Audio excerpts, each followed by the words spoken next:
I'm going to rely on Caitlin now to field your questions as we get going, okay? So here's what I thought we'd do. Let's hop in and we'll do the recipes in the order in which I sent them to you, okay, in that PDF. So it's the vinaigrettes first, and then we're going to do the green sauces. And we'll take a little break between the vinaigrettes and the green sauces. Again, the best part about this, hi from Calgary, is that we are not in any hurry. I didn't plan to do so much cooking that we don't have time to have a conversation and get to know each other along the way. So there's no need to rush. If you have to get up and run for a second and come back, don't you worry. We've got you covered. And we'll take our time getting through everything, okay? So why are we starting with vinaigrettes? We are starting with vinaigrettes because I believe that they are truly one of the foundations to have in your house at all times. Because once you learn how to make a vinaigrette, not only can you put it on green salads, but they're great for doing any kind of salad where you, let's say you want to roast a lot of vegetables or some grains and you want to toss it in something and serve it at room temperature. They're so much more than, say, salad dressing, right? So we learned vinaigrettes in culinary school very early, and when I went in, and I think there's a reason for that. You will continue to use them over and over again. So what I'm going to do today is I'm going to show you all three of these base recipes, and then you can ask me questions as we go along. But what I hope I'm doing as I'm showing you is that what you're going to see is that there's a pattern to this, and that most people believe that you should use 1 part of acid to 3 parts of oil, right? So that's the ratio. If you want to get kind of like some good acidity out of a dressing or vinaigrette in comparison to the oil that you're using. But I think a lot of people credit Alice Waters from Chez Panisse, which is down the street from me many years ago, with deciding that she was going to make hers more acidic. So a lot of times you'll see people do 1 part acid to 2 parts oil. So we're going to kind of mess around with those ratios.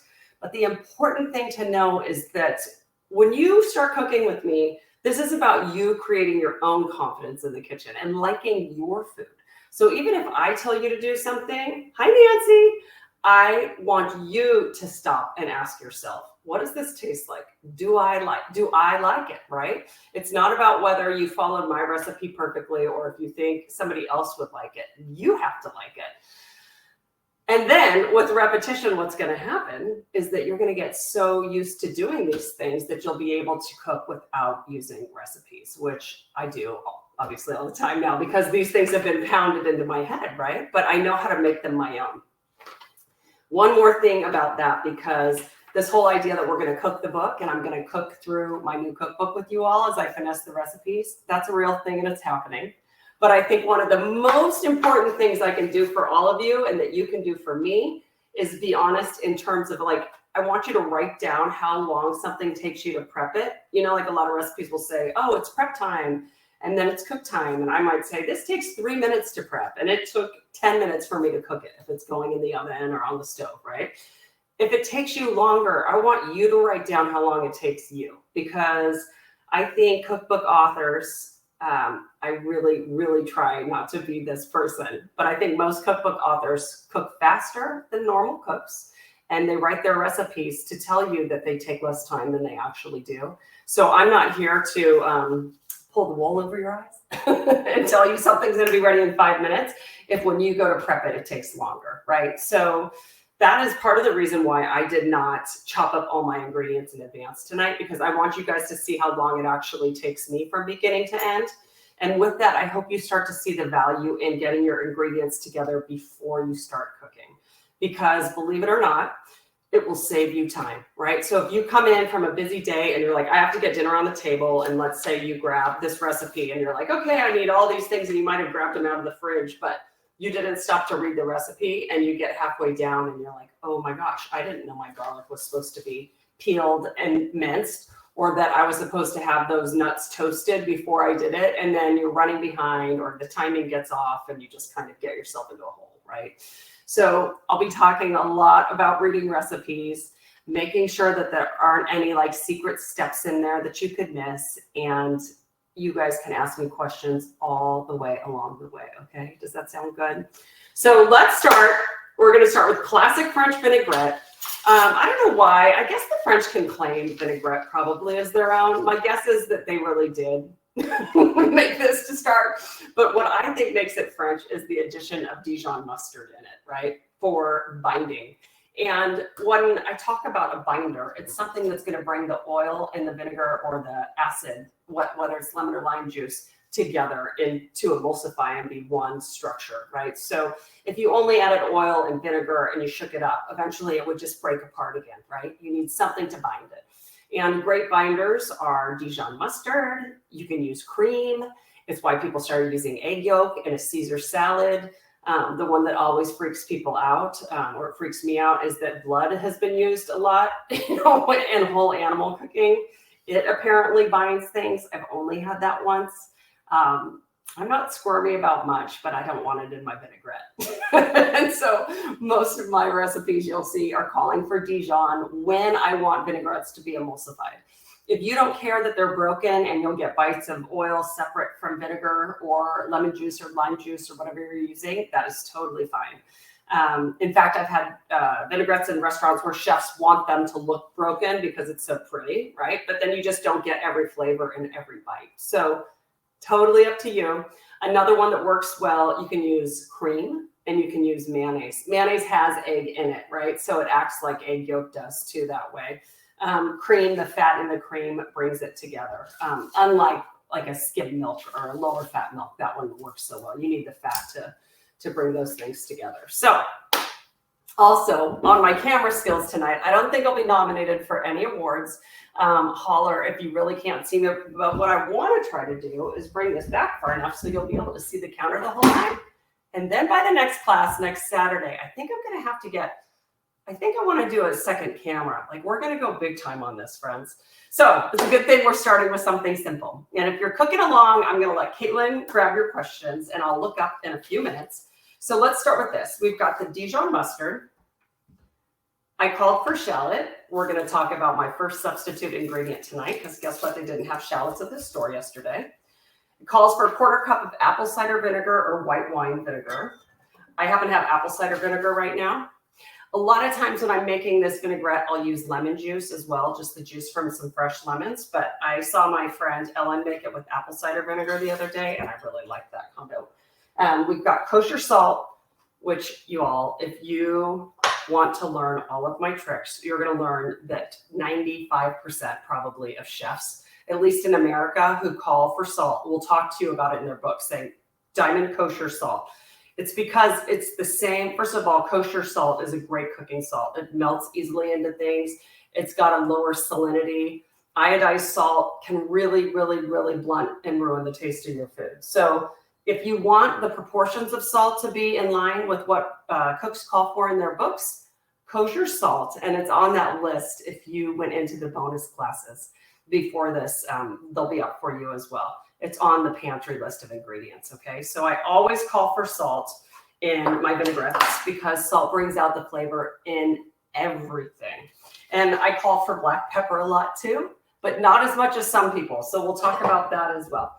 And then I call for olive oil in this one and a teaspoon of honey if you want it, okay? So let's look, first of all, I call for a 1/2 cup of olive oil to a 1/4 cup of vinegar. So that's gonna be like kind of poppy in your mouth. It's gonna be acidic, right? If I don't like that, I'm just gonna add more oil, that is. I also wanna show you, I just had my son go grab some romaine and this is what he came back with. Totally cool because I want to be able to taste the vinaigrette on actual lettuce because it's really hard to judge sometimes when you're just like, it's not really common to have like a spoonful of vinaigrette. Like it wouldn't be so yummy to taste it that way. So I like to taste things however I'm going to be using them in the end, okay? So I call for a little bit of shallot in this recipe, but basically in all vinaigrettes, here's what I do. I have a binder and I have an oil and I have an acid or a vinegar. So I'm usually combining those three things and then I'm adding salt and pepper to taste. And then if you want to add anything else, like a little aromatic, you can. So the thing about shallots, and the reason I like to use them over even a red onion, I'm going to kind of cheat this, is that they soften really well in the vinegar and they're mild. So you get a little bit of that flavor, like a garlic or onion flavor, but it's very mild and kind of just like gives your salad that extra little something. You know, like, do they still make 7 C's dressing and it had the little things floating around in it? That those were like meant to mimic shallots. And so, oops, no, I don't want to leave the site. I have my mouse here in the middle of everything. And so anyhow, I'm just going to use a little bit of this red onion. We are going to get into how to cut onions by the next class. I think I'll save that for the next class actually, because this one doesn't require anything fancy, but what we are really going to talk about is how you hold a knife. You know, before I went to cooking school, I'm trying to think if I held it all like this, but really what you want to do is you want to grip the knife. I'm a lefty. So you want to grip the knife. You want to take between your thumb and your index finger. You want to hold the middle part and then you wrap the other 3 fingers around it there because that's going to give you stability, right? So if you're here, it's like you don't have any stability up here in the blade itself where you want it. So it's really important that we're going to learn how to hold it like this.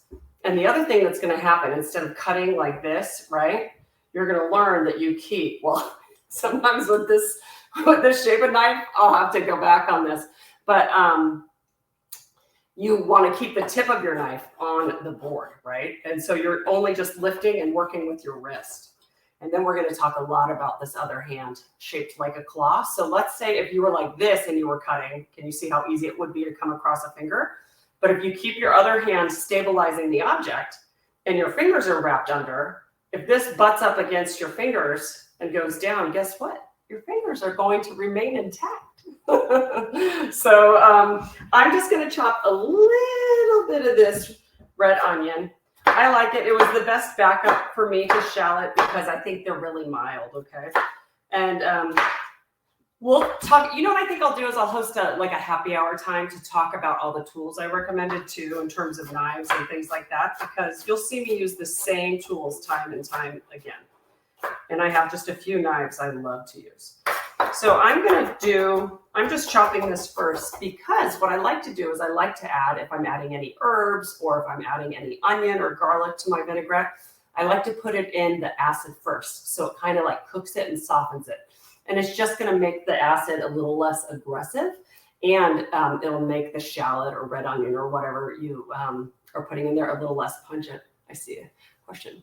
Do you recommend putting the dressing on all the grains or let folks dress their own? We're going to talk about that. I will definitely get to that after this because there is a trick to dressing salad and I like to do it myself for everybody. But we'll talk about the method to my madness. Okay, so here is a bowl. I'm going to show you guys one of my other favorite little tricks. And I think I put it in this drawer, but now I think I can reach it. This is like they'll call it a pastry blender is the one where you can cut butter with it, right? But this is just like a pastry bench, they call it, or a bench scraper. So when you work in pastry, you can pick up floury things with it. But I use it to transfer ingredients into a bowl. And Sweet Lindsay, my partner in crime, is the one who showed me on her cooking classes that she was doing that all the time. And I thought, why haven't I been doing that always? So I'm just going to do that, and it makes it a lot easier to pick up my mess as I go. And you can get any little bits, right? And then I'm going to use my little bar mop towel, which I love too, to try and keep my work surface clean because, friends, I'm a messy cook.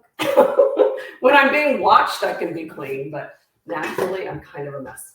So here's what I'm going to do. I'm going to take a 1/4 cup of this vinegar, and I'll measure for you tonight, you guys. I'm such a fan of eyeballing things, but that's not what we're here to do tonight. We're here to be serious, right?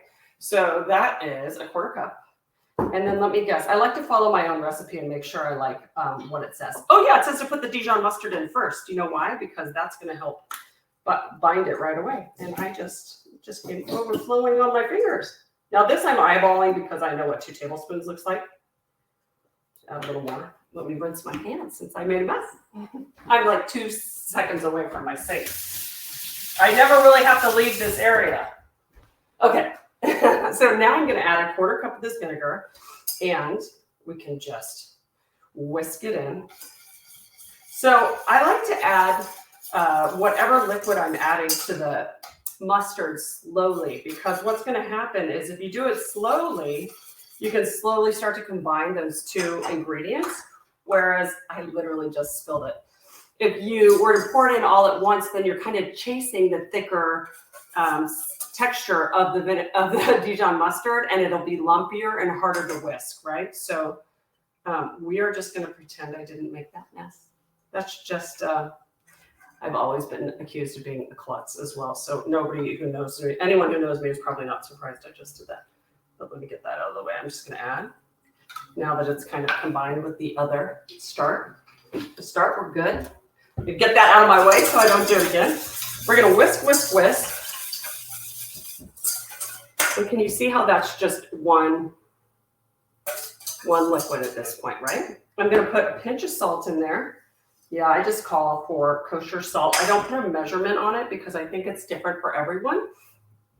You'll hear me talk about salt all the time, because the other thing is that if you're cooking fresh food for yourself at home, the chances of you over salting versus restaurant food or frozen food, it is so much lower that you're automatically doing your body a favor by making things from scratch. The amount of sodium that's in a packaged dressing or vinaigrette versus what we're doing here is through the roof. So I'm just going to let this sit for a second, because what I want is for that red onion to soften up a little bit, okay? And I'll pick up my vinegar mess, which attracted a fly, which is kind of funny. I thought you got more flies with honey. I guess not. Not today. Okay. For the sake of television, jokingly, I think I'll add a little bit of honey right now. I tend to like to do this. Not everybody does. Here's the thing. If you're not really a honey eater in the first place because you just don't like the flavor of honey, I'm going to let you in on a little secret. For some reason, when you use it to sweeten things like vinaigrettes, sauces, you don't really get the honey. You get sweet, but it's really funny. So if you want a touch of sweetness to balance the acid in things, I prefer it over maple syrup or sugar. First of all, it's going to combine really nicely in this quickly because I'm just going to whisk it in, right? But I think it's my favorite sweetener when it comes for vinaigrettes. If you are allergic or you really, really, really are opposed to honey, I use maple syrup as well. You can use a lighter maple syrup. And again, you don't tend to get a lot of the flavor. You just get the sweetness from it when you are when you're using them in vinaigrettes and sauces like this. So let's just whisk it. What if you don't have a small whisk? You can use a fork. So I use the tines of a fork a lot, and I'll whisk with a fork. I'll make the next one with a fork for you. How's that? The other thing I love to do is I'll do these in mason jars. I'll just put the whole thing in a jar and I'll shake, shake, shake, and it works great. And you don't have to use any utensil like that at all. Or like a ball. I think they sell ball jars at the store, like a set of 12. I use those for everything. So if you don't have a whisk, you can use a big whisk. You can use a fork instead, no problem. Okay, let's measure this just so I can show you guys how much I said we should add versus how much I'm actually going to add. That little fly, it's hot in here. Let's do this. Okay, so I said a 1/2 cup of olive oil. I've got more. In fact, you know what I'm going to do? I'm going to use up the rest. No, that's my full avocado. Nope, I'll just use the rest of this olive oil. Okay. I keep bottles of olive oil around because I use so much of it for the health benefits and the flavor. Do I use agave? I hear somebody asking. Lori, I used to use it a lot. Remember when it came out as kind of being like the new wonder ingredient and everybody was praising agave? Then they decided that it messes with your glycemic index more severely than they thought. And so I kind of steered clear of it. I have some in the house. Once I learned something like that and I believe it, I don't go back very much. But absolutely, you can use agave. And it's very intensely sweet, so you can use a little less. than what I call for with honey or maple syrup typically. Okay, so if you're taking your time and you really want to emulsify this well, you just start by adding a little bit of the oil, okay? And you whisk, whisk, whisk until it comes together. Here's the good news about using Dijon mustard and using this much of it, a couple tablespoons. It helps bring it together so quickly. And so you don't have to go drop by drop like they teach you in fancy cooking school. Once it starts to come together, you'll notice you don't have to do it quite so slowly. Also, if it breaks up in the refrigerator, you can just shake it. I don't refrigerate my olive oil, whoever is asking there, but I do not put it in direct sun. That's why a lot of bottles are dark. When it's exposed to sunlight, it can get rancid. So I keep it on the other side of my kitchen. And frankly, I use it so often. I go through it so frequently that I don't have to worry about it going bad, you know? Okay, so let's see. Let me just show you. I'm going to get a little bit aggressive with it just to bring it together. But here is what it looks like, okay? So it's this really beautiful, actually, let's just put it in this. I'm going to pour it in here.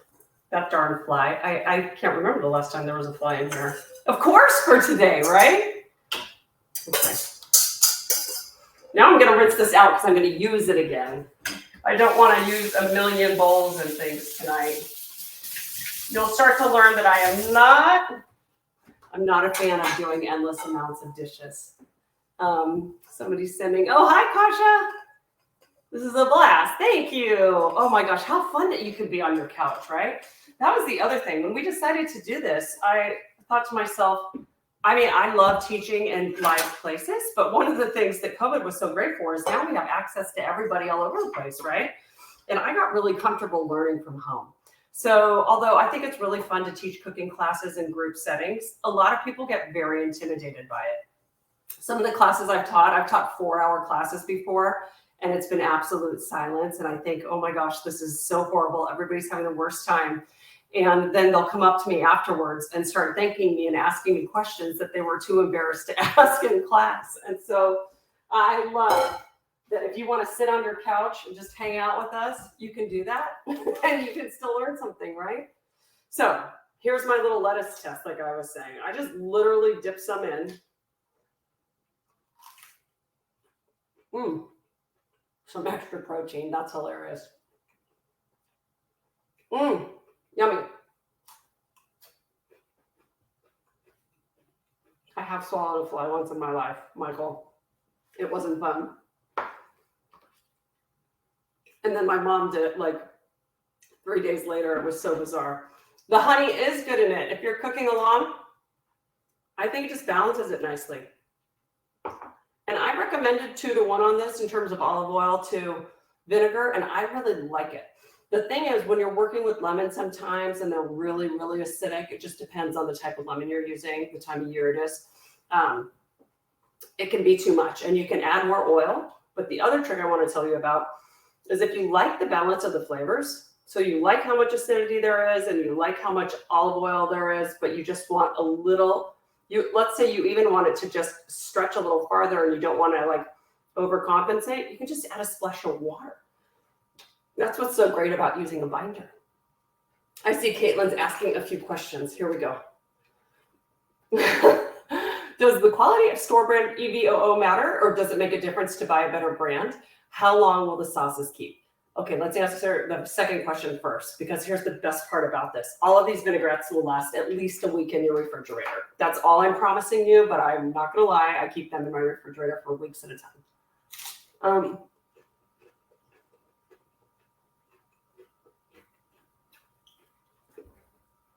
I feel like we could do an entire class on olive oil. I do think the brand matters. We can talk about extra virgin olive oils versus non-extra virgin olive oils, first press, and all of those things. Let me just share a couple things with you to think about when you shop for olive oil. One is it can get really expensive because think of it like wine. You know, like a lot of places where they grow grapes around here is where they grow the olives as well. It's like a very It's a practice that takes a lot of love and effort to make great olive oil. But extra virgin olive oils are used best when you're not cooking them, because when you cook with extra virgin olive oils at a high temp, you're burning out all of the flavor and beautiful properties that make them good for you in the first place. So they always say don't bother with extra virgin unless you're using it in something like this, in a vinaigrette or somewhere where you're not cooking it at all. So if you're using olive oil to cook, you don't have to worry about doing extra virgin. If you're using it as a main component to flavor something, like I am in this vinaigrette, and even in the green sauces we're going to do, then it absolutely matters. And here's one of those things again. It totally comes down to your preference. I love all kinds of olive oils. Some are going to be really strong and fruit forward. Some are really grassy. I buy a couple all the time. And a lot of times it matters to me if they're organic, because a lot of these older trees have been sprayed with pesticides forever. So if I can afford it, like most stores you go into will have an organic brand that is their own, right? Like a generic one, and they tend to be great. The other thing we learned here in America, and I won't bore all of you with this, is that there was this huge uproar in the world about olive oil not actually being olive oil. And a lot of people in a lot of places were blending other oils into olive oil, and they were not healthy oils, like bad stuff. So now in America, we have this great little symbol. It's not on every bottle, but it's it's called North American Olive Oil Association. And it means, if it's got that stamp, it means it's been tested for quality to meet International Olive Council standards. That means that it's actually olive oil. So it matters. I do not use a $30 bottle of olive oil when I'm cooking. I keep around, I shop at two places typically. I shop at a place called Diablo Foods near my home, which is like the best shop ever, locally owned, and all my produce is from there today. And I shop at Whole Foods for olive oil a lot. Like I said, I like their house brand for organic extra virgin. And I'll buy, my friends have an olive oil and winery up the street, and it's called Balestreri, and I love the flavor of theirs. It's more of a treat, right? So I'll use it to finish foods, but I won't use it to cook with, because that would just be a waste of amazing flavor. So does that help? If you wanted to add herbs, you can add those things at any point in the process. I usually add them at the beginning. So if it's like garlic or onion, I like to add them with the vinegar or citrus first and let them sit in that for a few minutes to soften up before I add the oil. Does that help? Okay. Oh, I'm so glad, Heidi, you like yours. So here's the thing. This is where you get to make it your own. I'm really happy with mine right now. I don't know what happened. I usually tweak it. Oh, cute. I think the seasoning on mine, the salt is great. Like I said, salt brings out the flavor of everything. That's why we'll call for salt in your brownies. And when you're baking, it makes things taste more chocolatey, more vanilla-y, more lemony. So understanding how to season your food is the difference, I think, between being an okay cook and a great cook. So many times my friends will be like, what is missing from this dish? And they will have done everything right. The only thing they need is more salt. You always know too, I think, when you've used too much, right? And it's really hard to take it out. So that's why you'll see me season as I go. I add things a lot as I go, and I don't add the total amount that I think I'm going to need for something, right? And that's how I write my recipes too. So you'll never hear me be like, use 2 teaspoons of salt at the beginning. And then I'll be like, just kidding. You should have only used 1. I'll start and say, use a teaspoon, and then taste it at the end. And should you add more, right? So I like to layer on the seasoning so that you're not stuck at the end thinking, whoa, there's just way too much salt in this. So I hope that helps. Okay, so we've got one down. This is the most basic. Here's the best part. If you don't like olive oil, I use avocado oil a ton. It's got great health properties, and it has a higher smoke point, which means that you can heat it up to a higher temperature on the cooktop and still preserve the health benefits. So it's very neutral tasting as well. So when I want to taste the other flavors in a vinaigrette, I love avocado oil. If I want that olive oil flavor and I have an oil that I love, I'll let that be the most pronounced flavor in the vinaigrette, right? But once you get really good at this, you can use flavors that you like. Like if you like sesame oil, a lot of people want that. You could combine that with orange juice for your acid, right? It's really just a ratio game. So you want to remember 2 parts oil to 1 part acid if you like things tart. If not, 3 parts oil to 1 part acid if you like them a little bit softer. And then you're going to start mixing and matching, okay? And the binder is what's going to keep us in business that way. All right, I'm going to pour this one into a little storage container. If it's too tart, how to soften. So you can add more oil or a splash of water. So if you're afraid that it's going to be too oily, or if your oil has its own strong flavor and you don't want it to be more pronounced, you can just add a splash of water and it helps a ton. Again, if you've used a binder, water is fine. Okay, I'm just going to be that's what I'm going to save this for, folks. Next week, our salads and soups class. Now I have my vinaigrette. I'll rinse this out and we'll move on to the next one. Let's do the curried black pepper. It is really hot in here. I don't want to turn on my air conditioning though, because I want you to be able to hear me. Best containers ever. Edith, I agree. I'm obsessed with them. Rubbermaid, they're so great. You can get them at Target, you can get them at Walmart.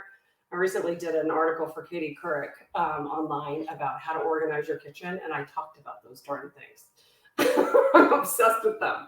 Okay, is everybody good with classic French vinaigrette? I love how many people are here. This is amazing, you guys. Welcome. Okay, I want you to write your own prep times and cook times when you do this yourself. Obviously, on some recipes, there is no cook time. This was just prep time. So for me, if I'm concentrating, I would call this 7 to 10 minutes. But for you, who knows? Just make a note so that when you come back to it, or if you did anything different, like if you wanted to add herbs like we talked about, just make yourself a note on here saying add the herbs at the beginning. Okay, curried black pepper dressing. We are going to be so fast now because we've done this once already. Let me get the bowl out. Here we go. And I'm going to just, for this one, I'm just going to go boom, boom, boom, right down the list. And I'm going to put all of the ingredients directly into the bowl, okay? If yours is a little bit bitter, Deb, hi Deb, Twitter AC, you're nice. If it's a little bit bitter, it could be the olive oil that you're using. And if you don't like that, then I recommend adding a squeeze of honey or agave or something like that. If you like the bitter, awesome. A lot of people like it. I don't think it's because your olive oil is bad. Sometimes that can be it too, right? Kind of like a funky taste, but I doubt it. I bet it's just pronounced flavors. Okay, just 1 tablespoon of Dijon. There we go. 2 teaspoons of honey. I'm going to add it again. Like I said, I like it. You certainly don't have to. This is optional. Isn't this honey pot adorable? It's not good for measuring, but it's so cute. I have to use it. I did a project with Le Creuset, so you'll see me using a lot of beautiful, colorful cookware over the years. And they sent this honey pot, and I just think it's so cute. I can't resist it. I'm noticing my friend's honey is just sitting up here by itself too.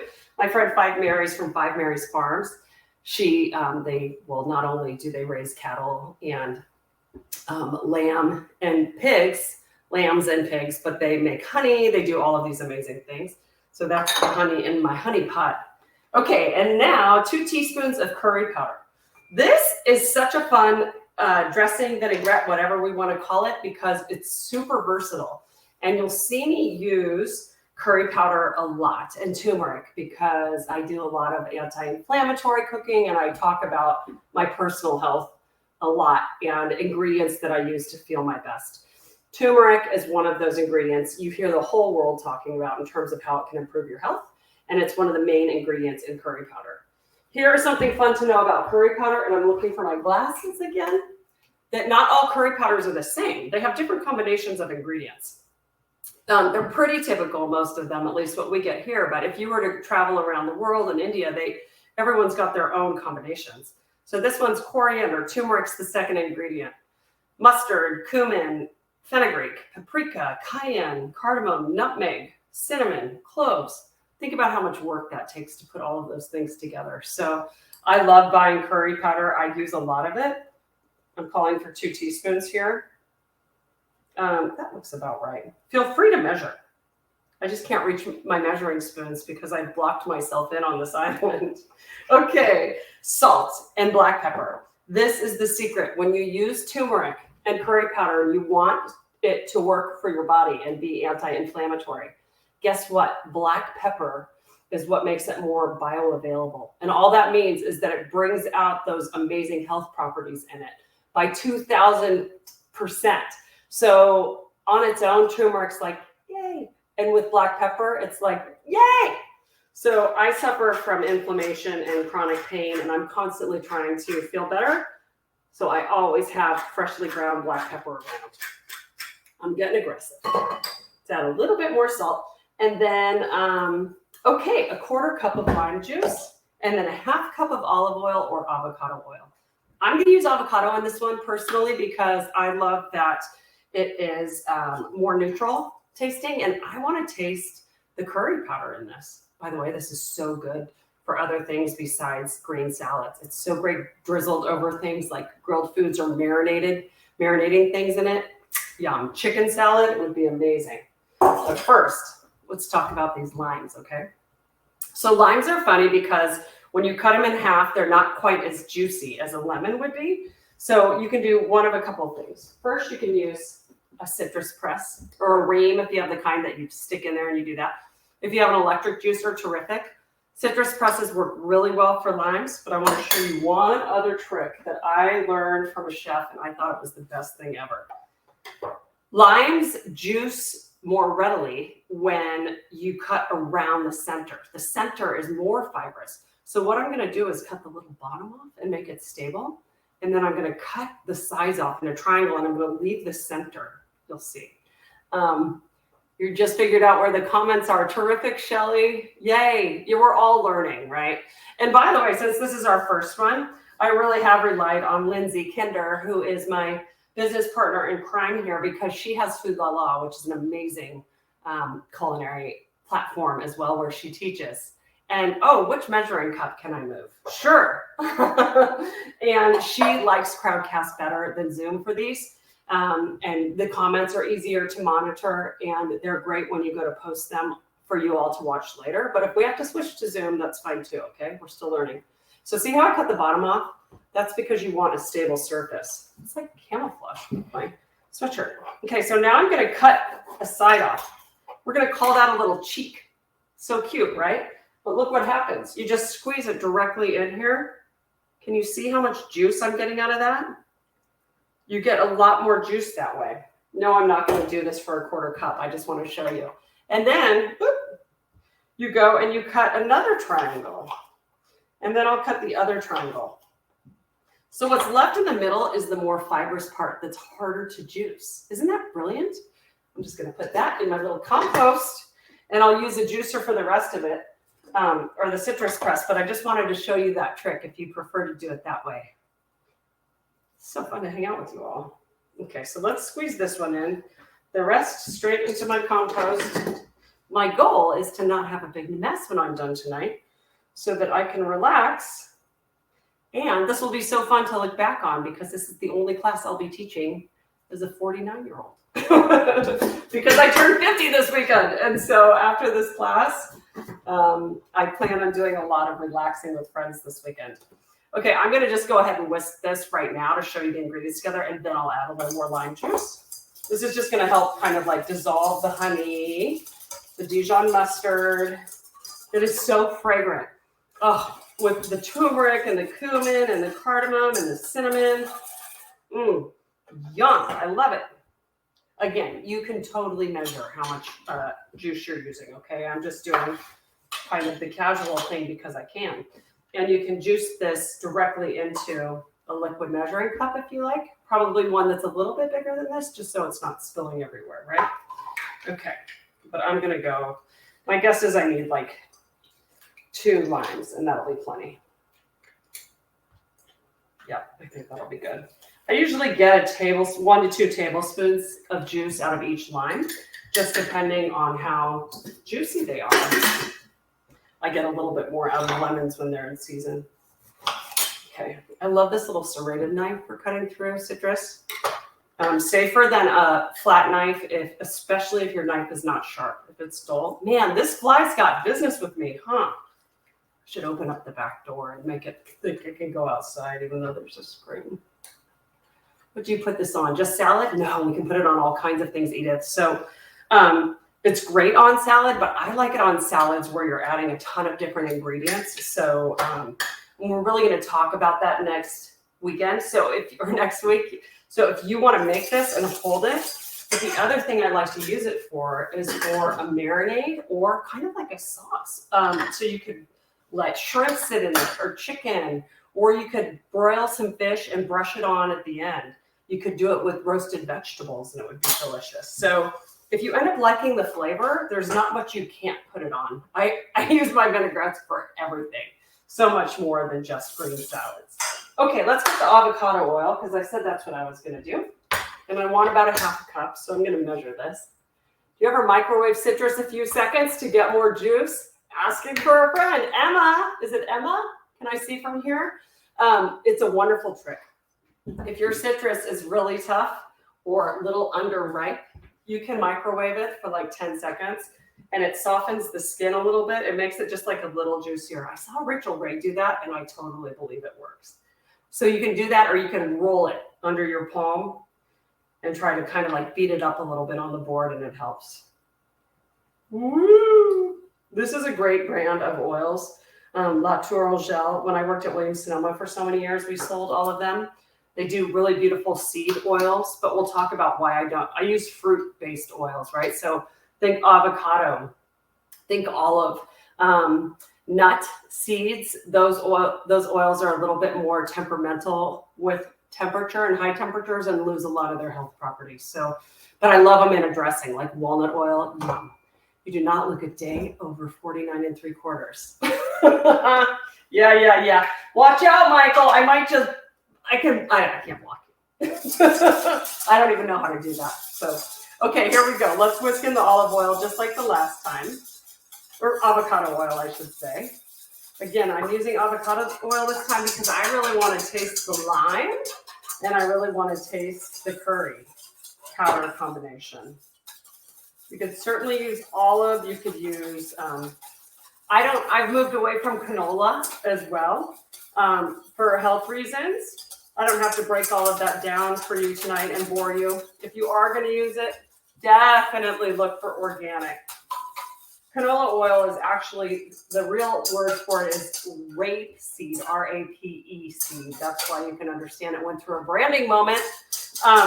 It can typically get sprayed with a ton of pesticides. So if you're going to use canola oil for frying anything, I do buy organic because it just means that it was not sprayed with gunk. Okay, let's taste this on a piece of lettuce and see what we think, shall we? Okay. Isn't it funny that I could see the smarmy remarks over there, Michael? My glasses are working. What do you put this on? Oh, yeah, I already answered that one. Thanks for the happy birthday wishes.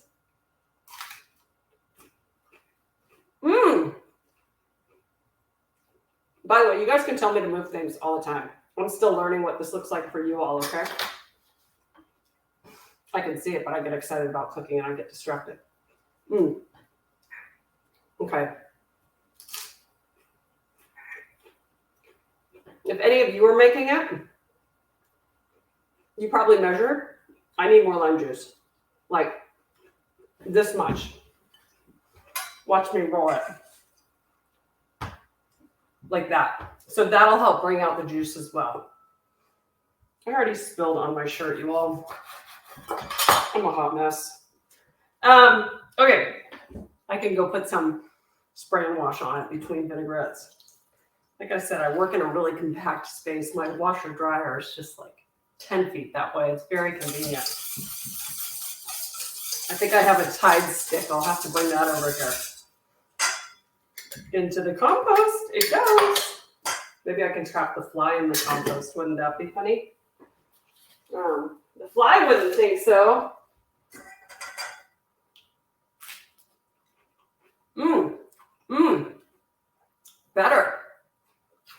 I want more lime juice.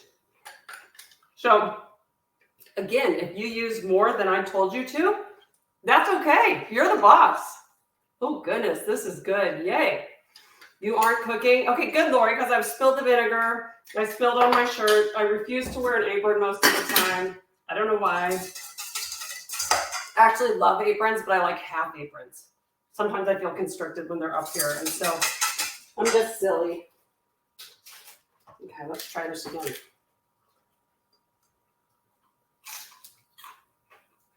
If you use a citrus press, do you put the citrus in cut side up or down? I'm so glad you asked. Cut side down. So it's counterintuitive because it's upside down compared to like what you would think it looks like, right?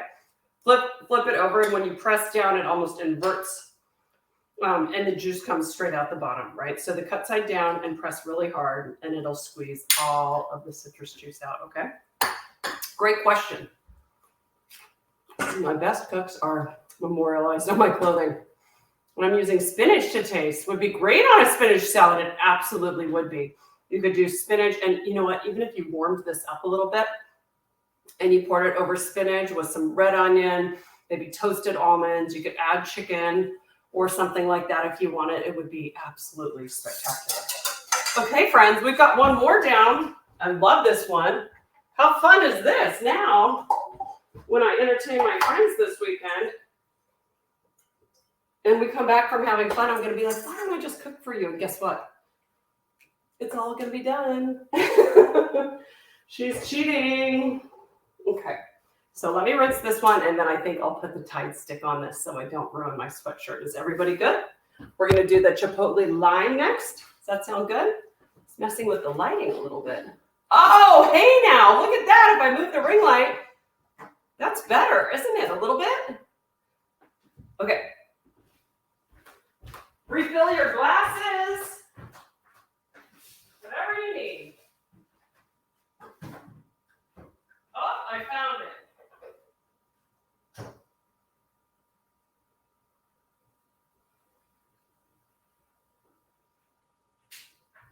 And then we'll start.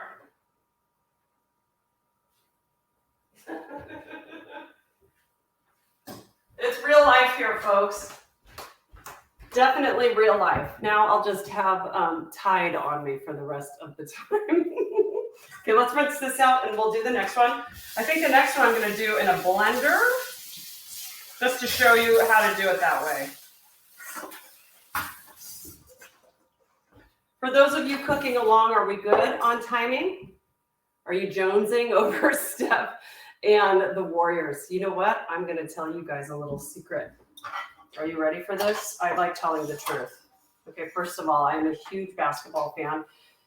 It's my favorite sport to watch on television, in person. I like sports that are fast-paced, right? But I say I'm a fair weather fan because when I really sit down to watch, if it's a stressful game, I scream at the television the whole time, and it's really not fun to watch a game with me. And so I try... I'll watch by myself sometimes, but if my kids are around watching, a lot of times I'll just cook and I'll say, call me for the last 2 minutes because I get really into it and I don't like myself. I'm that person. But of course I'm excited for the Warriors. Steph and Aisha Curry are friends of mine, and so it makes it that much better because they are such delightful human beings that who doesn't want them to win? And the Warriors, in my humble opinion, deserve it. After all the injuries they've come back from with Klay Thompson and Stephen and Draymond and everybody, we're kind of old people. We deserve it. I think we do. Okay, chipotle lime vinaigrette. Is everybody good? Are we good on pace? If we have steak standing by for dinner, let us know which we should throw our steak into. Well, here's what I would do. Honestly, I would do the steak, Aaron, with just a little bit of olive oil, salt, and pepper, whether you're going to grill it or do it on the cooktop. And then I would serve it with the chimichurri. So if you're going to do a green sauce, I would serve it with one of those. If not, I think it could be fun. Well, I could vote for any of these. I would actually probably vote for the one we're about to do, which has a little heat in it. So if you don't want to do the green sauces, put it in the chipotle line, which all I'm going to have you do if you're going to use it like a marinade instead of a vinaigrette, you can use less oil in it and more of the other stuff. And so it'll just saturate the meat more with the flavors, okay? So here's what I'm going to do with this one. No, you know what? I'm not going to use a blender because I want to show you don't have to have one. But what I do want to get is I'm going to use orange juice this time in this one instead of lime juice. I use both. I love them both. I bought freshly squeezed orange juice for this. That's why I'm going to use it. So let me show you.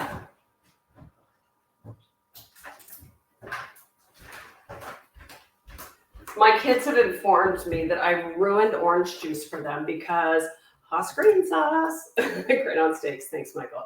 Because I learned that, if you drink orange juice without any pulp in it, it's basically just like consuming massive amounts of sugar. So now I always buy the freshly squeezed, which is ridiculously expensive, but then I just enjoy small amounts of it, right? I don't drink it like it's, you shouldn't be drinking all of it in the first place, but like, it's so delicious. Oh, it's so much closer to just eating real fruit, which is so much better for us. So, oh my God, that's so good. Why I had an extra glass sitting there, I don't know. But I'm finally going to use this, a little bit of the red onion. Okay, so this is my simplest version of, oh, my battery's running low. Sorry, folks. Hold on 1 second. How is that? Oh, you know what? I bet that the charger I'm using, the outlet I'm using is not good. So hold on 1 second. I'm just going to switch this for us and make sure that all is well in the world. Let's just test it. Okay, 1 sec. Let's make sure that I am charging. I am. Phew! Crisis averted. Okay, so for this recipe, here's what I call for. Chipotles and adobo. We're going to talk about those right now, okay? Honey, again, wow. You could totally use agave. Garlic cloves, smashed and peeled. Kosher salt, dried oregano. Lime juice or orange juice, or a combination if you like.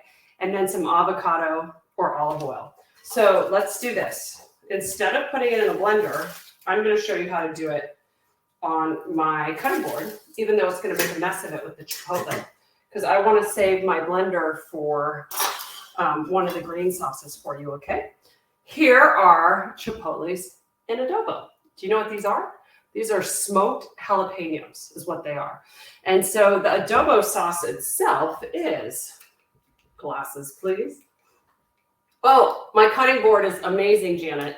And I believe in the bonus cooking class for what tools I use, Caitlin put a link up to this style of board because they're made by a company called Epicurean and I love them. Chipotle peppers, tomato, water, onion, soybean oil, sugar, iodized salt, vinegar, garlic, paprika, and spices. Such a strange combination of things, but flippin' delicious, and they're very potent. So chipotles become a really common flavor in many things, but this is the secret, right? I'd like to go, no, somebody has invented just like pureed chipotles instead of the whole peppers in here because it's kind of annoying to pull one out and then you've got to put this in another little container because I never use the whole thing at once, ever. So there's one company, and if somebody finds it, let me know. This brand is La Morena. It's one that's very readily available in most markets. But somebody has made them where they're pureed with a glass jar and a lid so you can just scoop out what you need, which is so much smarter. And then you don't have to use a blender no matter what.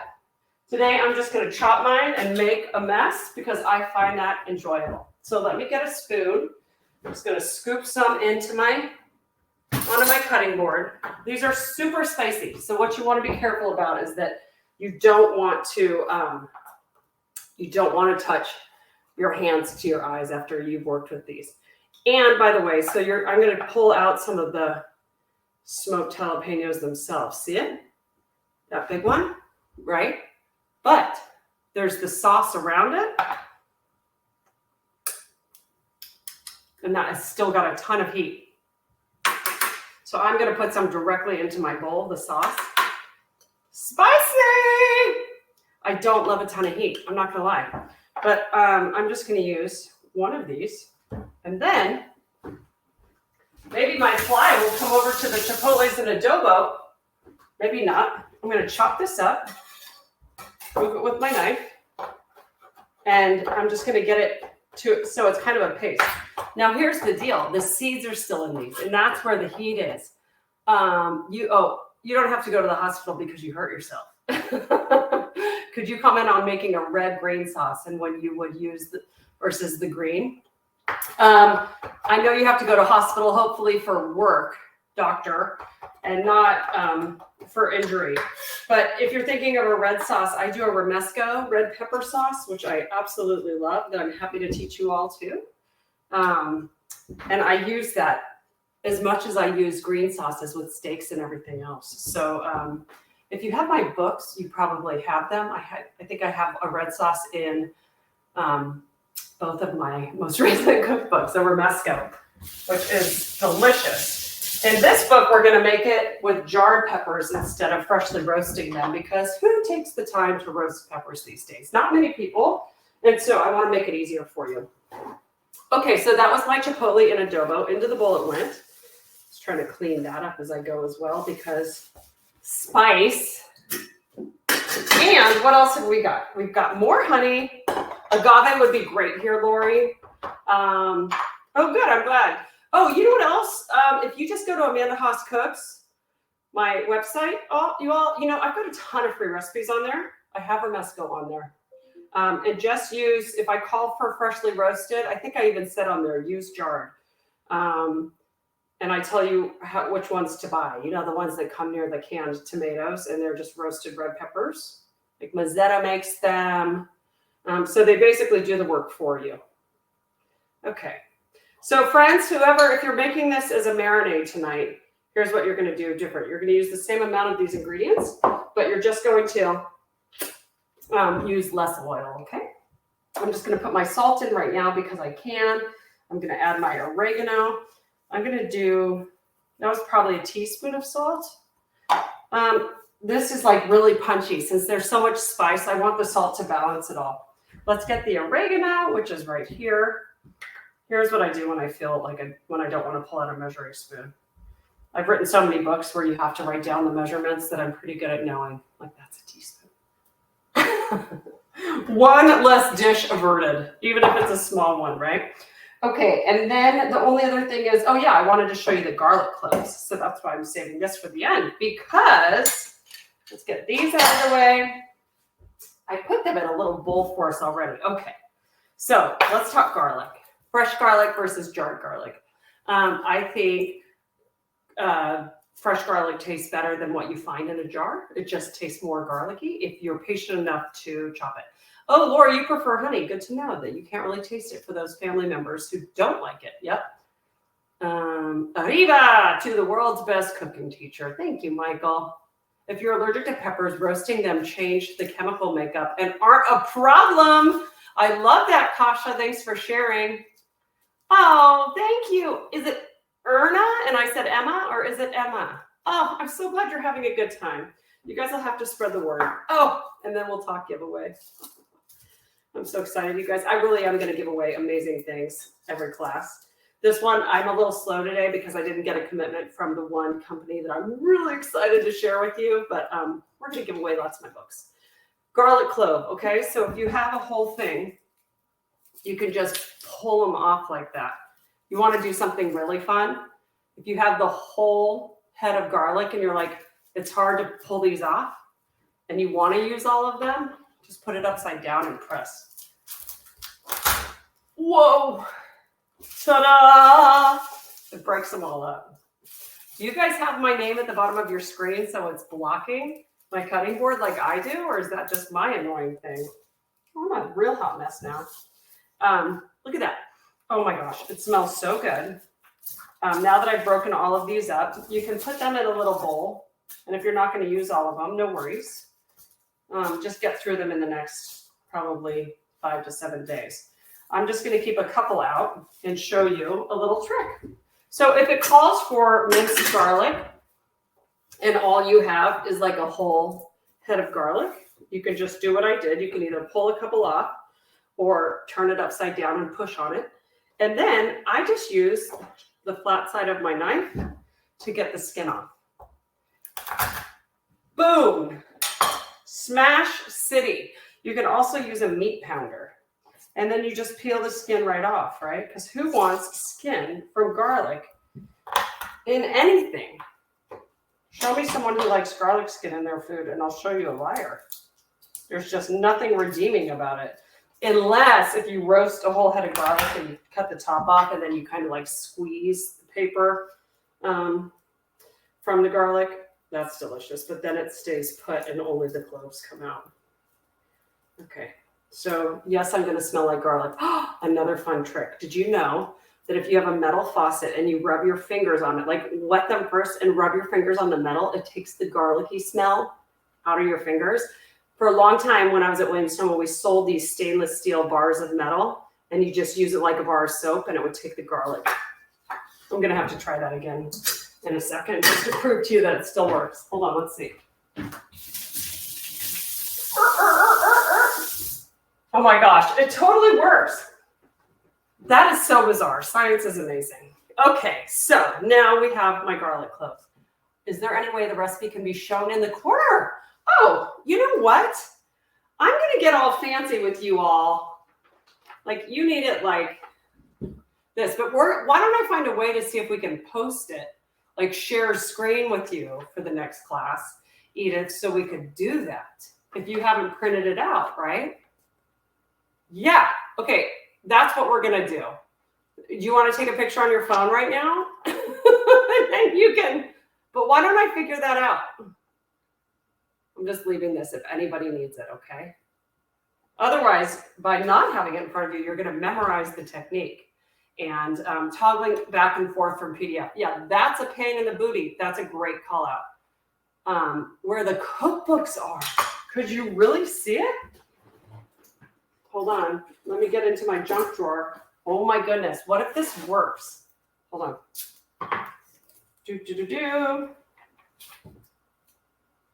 Like, what if I put it here? Is this going to work? There's no way you can see this. Maybe you're on a really, it's too small. It's so small now, but next time, friends, oh my gosh, why don't I start blowing it up for you? And then you'll be able to see it. Poster size. Or I'll just do the ingredients in order. And so it's large and you can see that. That is a great call out. Or a screen share so that it's up. We will be right on that. Won't we, Caitlin? Just kidding. I have no idea if that's possible, but I love it. And if not, we're just going to have this, right?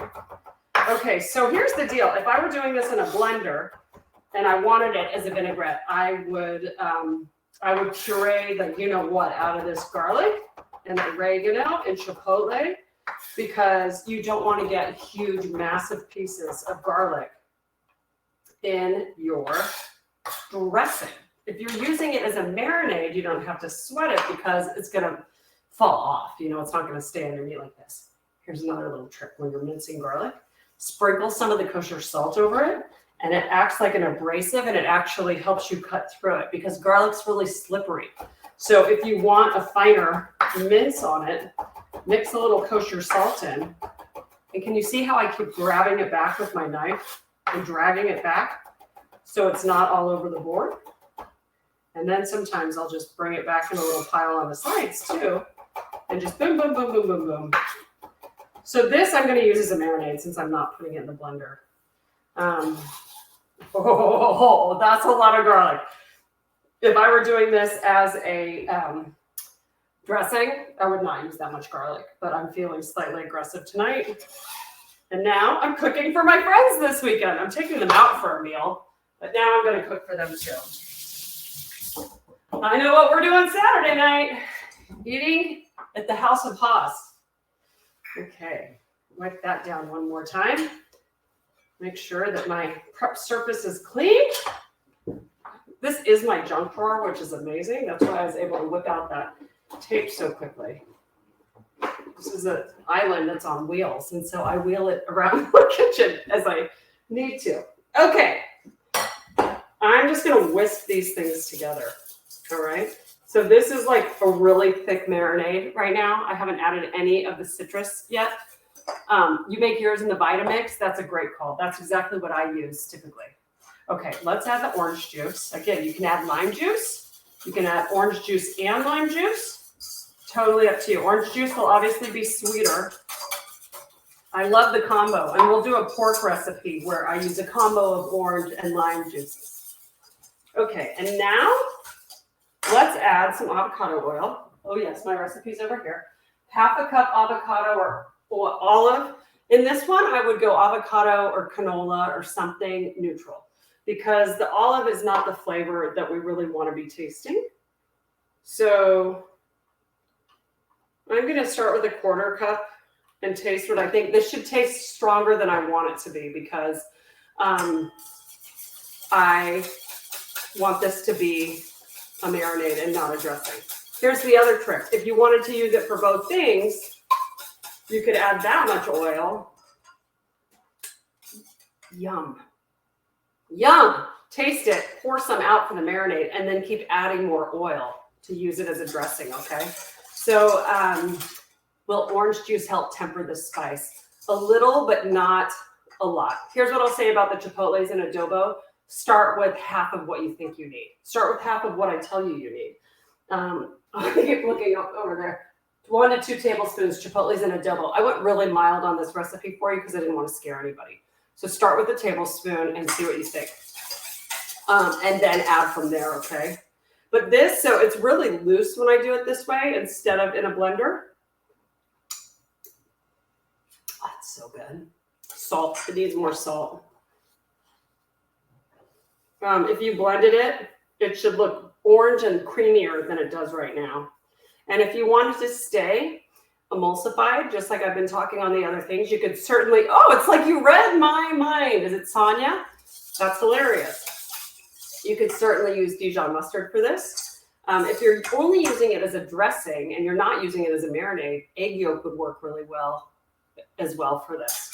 Mayonnaise would work, absolutely. So start with that if you want it to be creamy and emulsified. There's so much spice in this, it's actually kind of taking my breath away. Ah! But friends, okay, whoever was going to use it as a marinade, go for it. The rest of you, add more oil. Put it in a blender if you want. If you want to make it emulsified, you could add a little bit of mayo. You could add an egg yolk at the beginning, whatever you like. But the flavors are amazing. And this would be so great on a salad that's like a tostada salad if you wanted to do a bunch of romaine or iceberg lettuce. And you can add things like chopped chicken, black beans, corn, tomatoes, green onion, crunch corn chips into it, like a really classic tostada salad. There's a place where I live called Blue Barn. If any of you are from the Bay Area, do you know Blue Barn? I joke it's my favorite salad on earth. Their tostada salad, but it's also the most expensive salad I will ever order. It's kind of ludicrous, but I'm only in the city or Marin County where they have locations. Like I probably have one every 2 months, and so I can rationalize it. But man, is it pricey. Okay, so those are our vinaigrettes. Wrapping up, in conclusion, there are a couple things you always want for vinaigrettes. If you like them to be emulsified and homogeneous looking, you want a binder. And those binders can be in review. I love Dijon mustard. You can use cream, an egg yolk. You can use mayonnaise. You can use blood if you want from the animal of your choice. I'll pass. Then you need oil and you need an acid. And your acid could be a vinegar. It could be lime juice. It could be lemon juice. I use, on my pantry list that I gave you guys in the bonus class, I use a lot of red wine vinegar, white wine, sherry vinegar. I took balsamic off my list because it's so sweet. Balsamic is its own flavor profile. So it's like if I want something balsamic-y, I will literally call for it like it's the star of the show, right? I don't usually make a lot of vinaigrettes with it because of its sugar content. And since this book that we're writing together and testing together is really about natural ways to make foods better for you, I chose to leave it off our list, okay? I'm thinking this would be amazing over scrambled eggs with melted cheese, sour cream, and chips like chilaquiles. Janet, I want you to take a picture of that and tag me at Amanda Haas Cooks if you're on Instagram. That sounds amazing. Lori's asking, do you grow your own citrus? If not, do you buy organic? Yes and yes. I have a lemon tree that is very fruitful. I also have a lime tree that's not doing much, and another lemon tree that's not doing much. And guess what? We planted kumquats in these little planters a couple years ago. They're not getting enough sun right now, but talk about a yummy citrus. So yes, I grow some of my own. I buy my own limes. I buy organic when I can. I don't think they're on the Dirty Dozen, which is the list of the things you should always buy organically. I'll check my cookbook before we're done, but I do, whenever I can afford to buy organic, I buy organic. That's just how I roll. And a lot of things, like let's say I need berries or something for a recipe and you need a lot of something and it's really expensive to do organics, I'll buy those frozen organic, which are a lot less expensive when you buy it frozen. Okay, 3 vinaigrettes down. Shall we take a quick little break so I can just get my my ingredients in order for us to start our green sauces? Oh, I feel like our timing is perfect. Why don't we do this? I'm just going to do a quick reorg and get some things out of the way, and then we'll get started with the other things. So in like 3 to 5 minutes. And if you have more questions right now, you can ask as I am cleaning these things up, and I'll answer them when I'm back in front of the computer. I have got more vinaigrettes and marinades. Woo! It's going to be good. This, my friends, is how you entertain.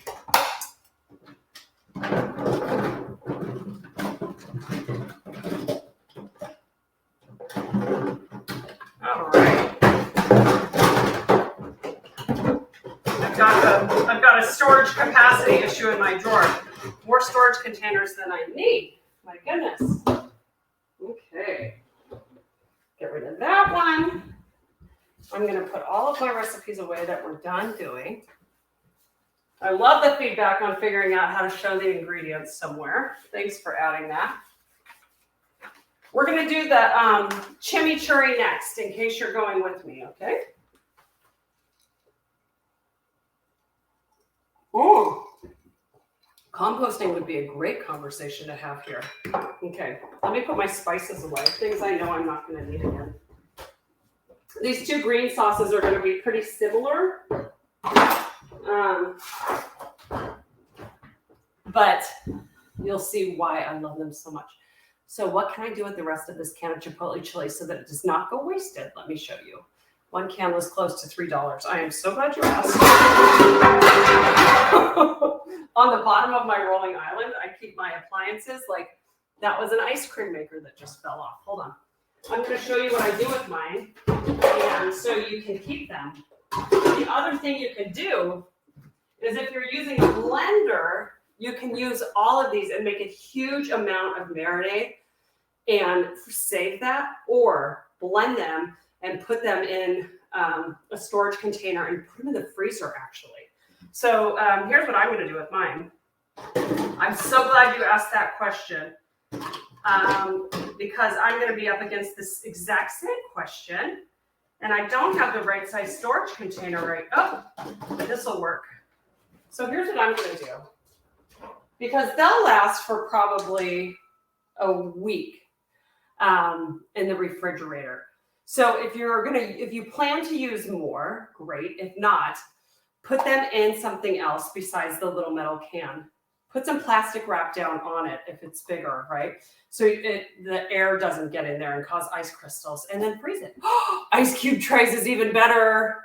Yes, yes, and yes.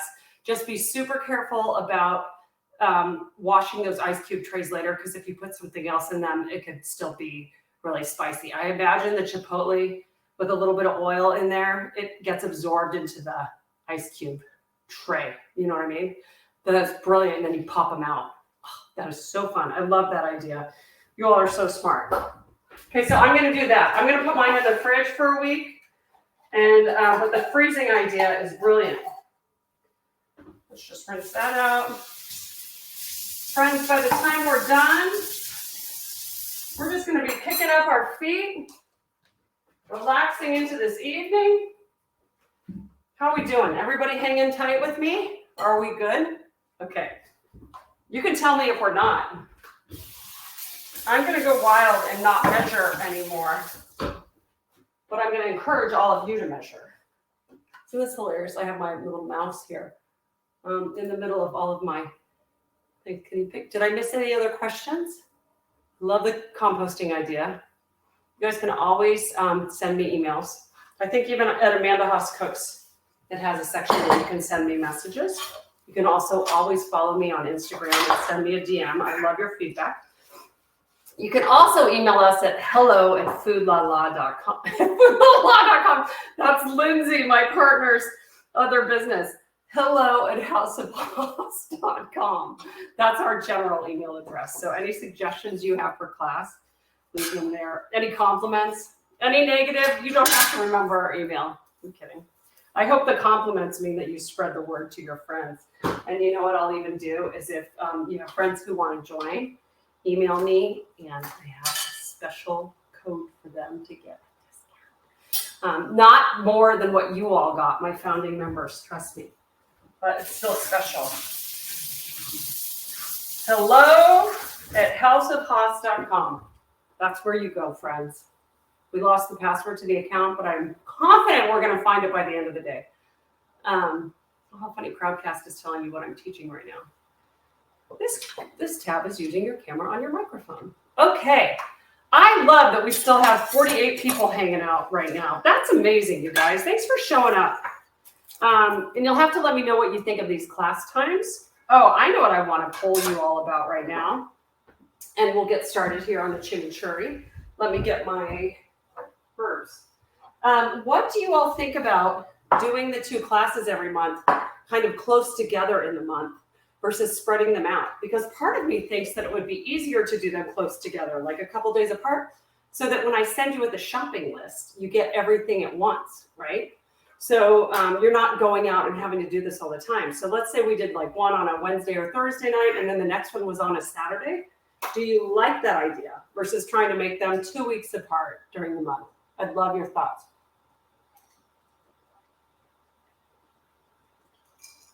This is delicious. I'll have to let them know I'm spreading the word. They probably think I got it and never said anything. It's delightful, and it's doing amazing things for my stomach at the same time. Oh, so good. Okay, let's do this. We're in the home stretch, friends. Don't you love at the bottom of Crowdcast here for the comments, it says, say something nice. What is the special gift today? The special gift today, my friend, is weekend times are hard unless Sunday evenings.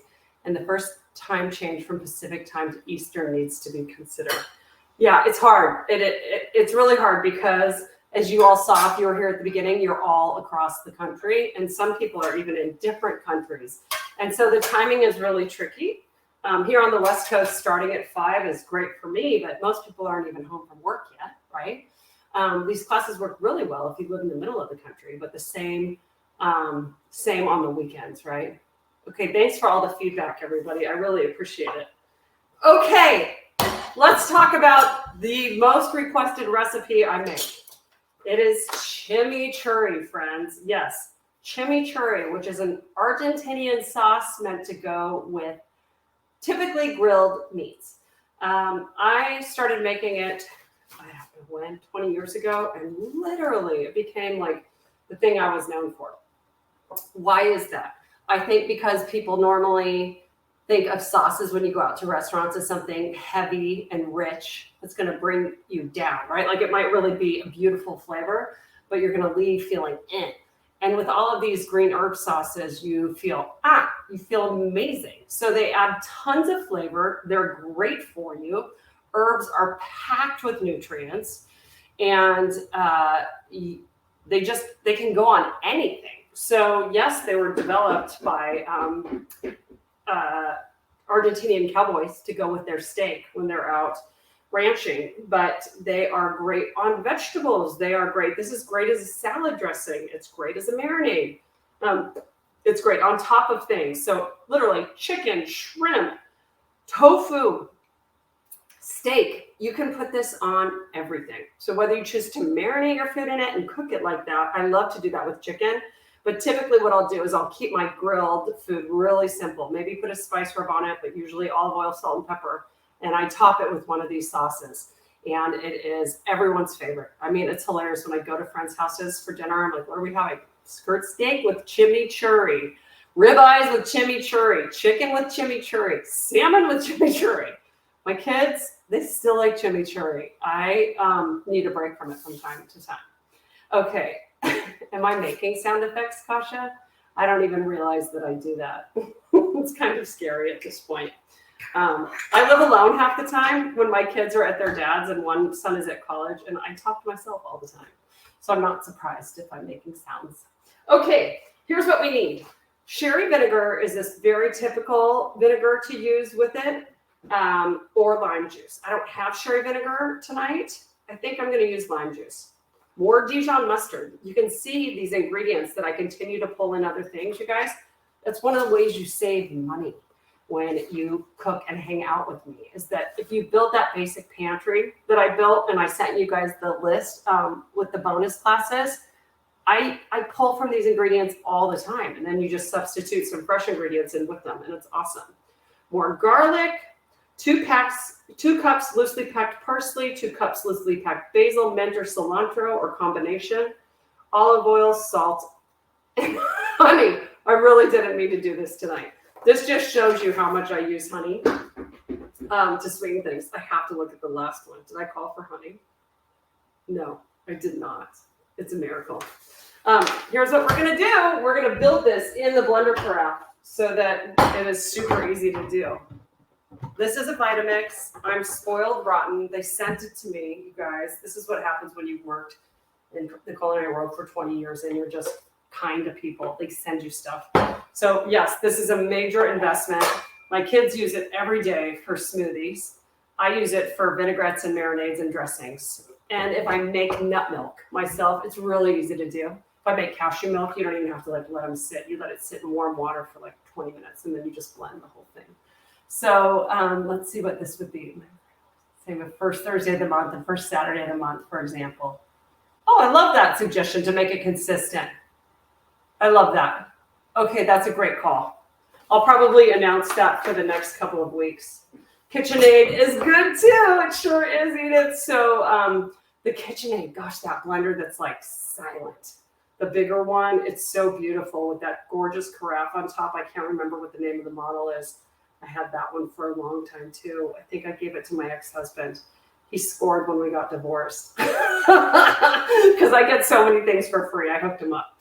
Okay, so let's start by putting the smaller things in first with only the lime juice. So we don't want a lot of liquid in this because if you start without any liquid, you're not going to be able to blend the ingredients below the blades, right? If you start with too much liquid, you're not going to be able to blend up to get a smooth sauce. But here's the good news. We're adding so many. Oh, it's closing me out in 30 minutes.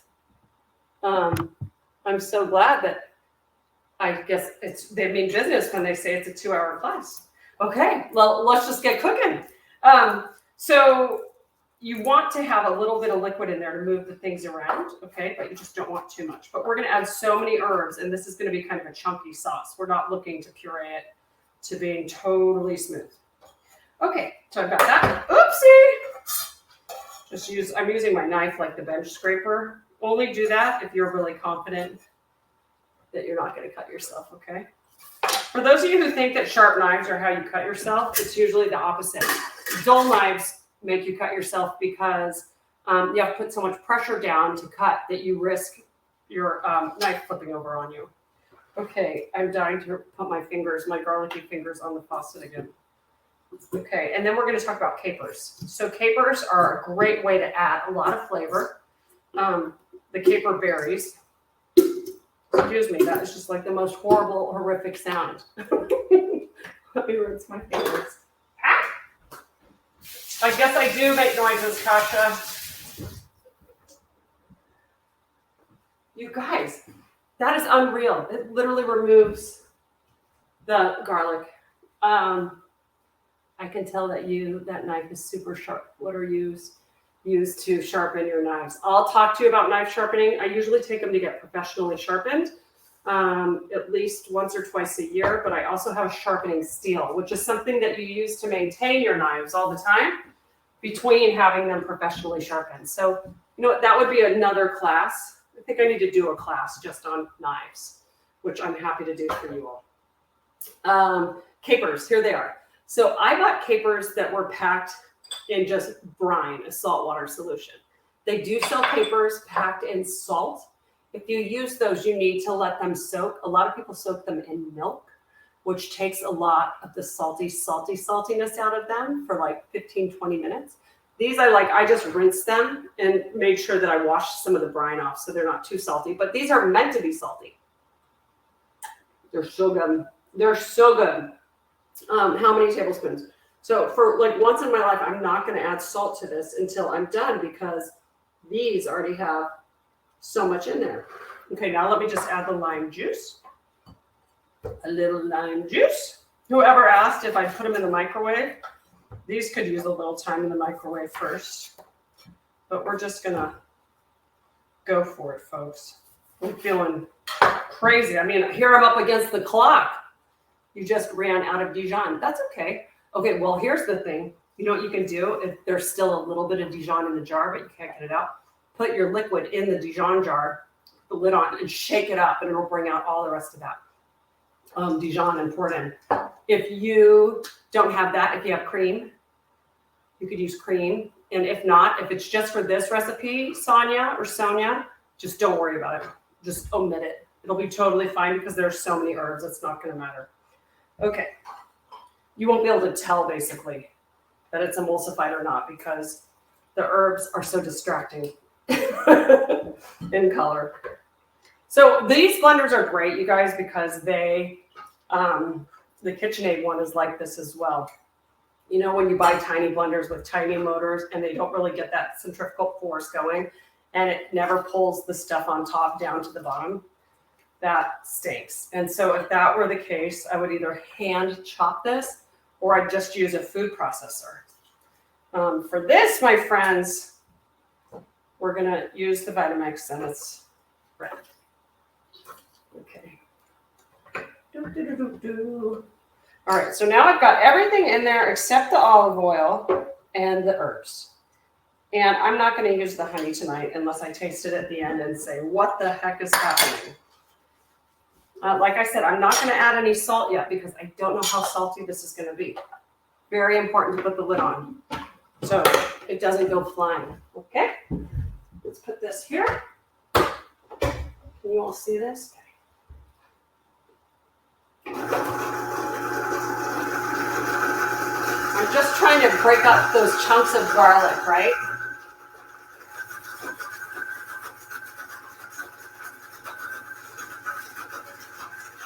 Perfect.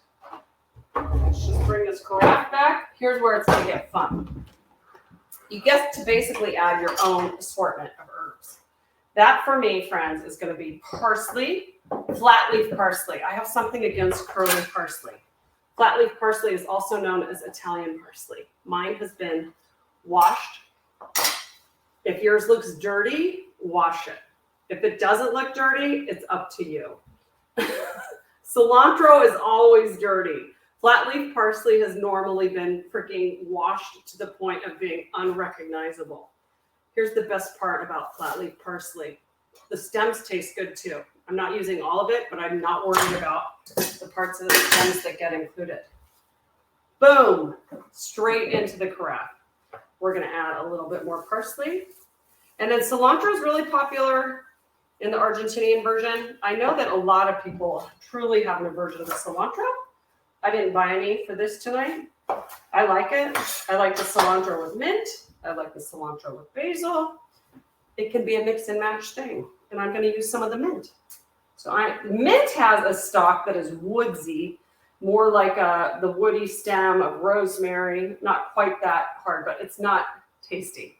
So I pull the mint leaves off of their stems before I put them in the crab. Oh my gosh, are we gonna have time to make this salsa verde, or am I gonna have to give you all homework and have you report back to me? I don't know. But I'm gonna put all these herbs in and just give them a quick pulse, and then I'm gonna add the olive oil. And again, if I like the flavor of it, but I wanna thin it out, and I don't wanna add more oil, you can just add water. My favorite secret ingredient. I have a feeling I'm gonna wanna add salt after this, even though I've got those 2 tablespoons of capers, because this is a lot of herbage. Okay. Clean, clean, clean, clean. Always cleaning as I go.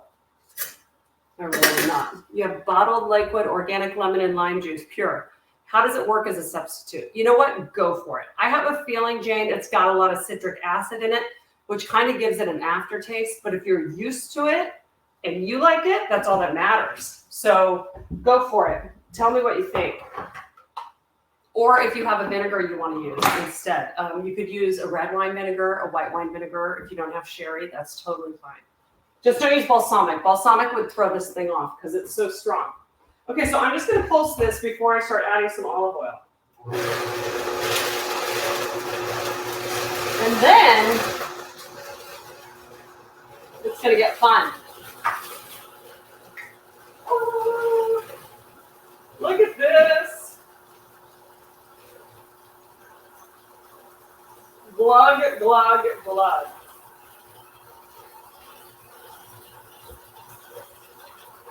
Yeah, that's not even that much.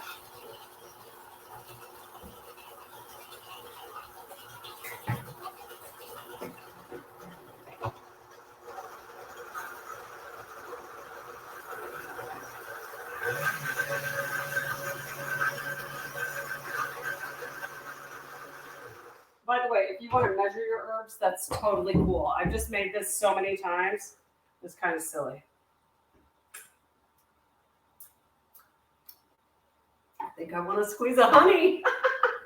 That's okay, right? Is it still right in front of me, friends? Oh, there it is. It's hiding behind the other herbs. Okay, I'm going to add a squeeze of honey, and then I'm going to show you what the texture looks like, and I'm going to do exactly what I just said. I'm going to add a splash of water. I just want it to be spoonable over things, right? And if you want it like a vinaigrette consistency, you can add more acid or you can add more oil or a spoon of water. It's too thick for me right now. So hold on. Literally a splash. Let's call that a generous tablespoon of water. If I need to add more, I certainly can.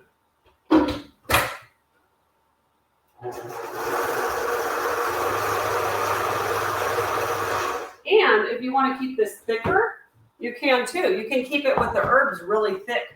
In fact, sometimes I just chop it by hand on the cutting board. And this is probably, this is so delicious. It does need more salt, but I don't want to blend it again. So I'm just going to put it, here's what I'm going to do. I thought I put out a bowl so I could show you all this. I did. Okay, are we ready? Ta-da! Now this, as far as my chimichurri goes, is pureed more finely than they often are. But I love it. So use this, you could use this like a dressing, like a marinade, or drizzle it over everything. The other thing you can do is do a little less oil, keep it herbier, thicker, and spread it on sandwiches. Like think of a steak sandwich with sauteed peppers and onions and this on it. Oh my God, be delicious. So good, right? I want to taste it with the seasoning now. I'll just dip a piece of lettuce in it again. And I was hoping we would have time to have me cook some protein with you all. I don't know if any of you bought some protein to cook with this tonight, like chicken or fish or steak. I heard one steak.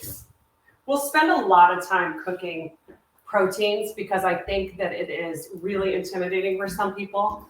And food is expensive, and meat and chicken and fish are expensive. And so when you mess them up, it's a big bummer, you know? So we'll definitely spend a lot of time in classes on those. Sorry, I lost the comments. Do I substitute the parsley? Yes, you absolutely can. Think of it this way. Pick the herbs you like. So if you want all basil, you could use all basil.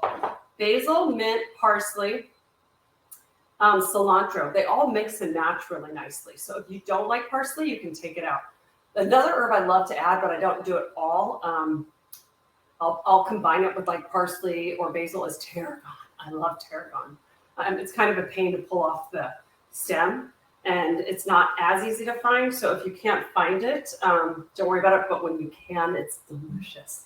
Okay, one more. Let's just dip this lettuce in it, see what we think, and then let's see if they cut me off at 2 hours, friends.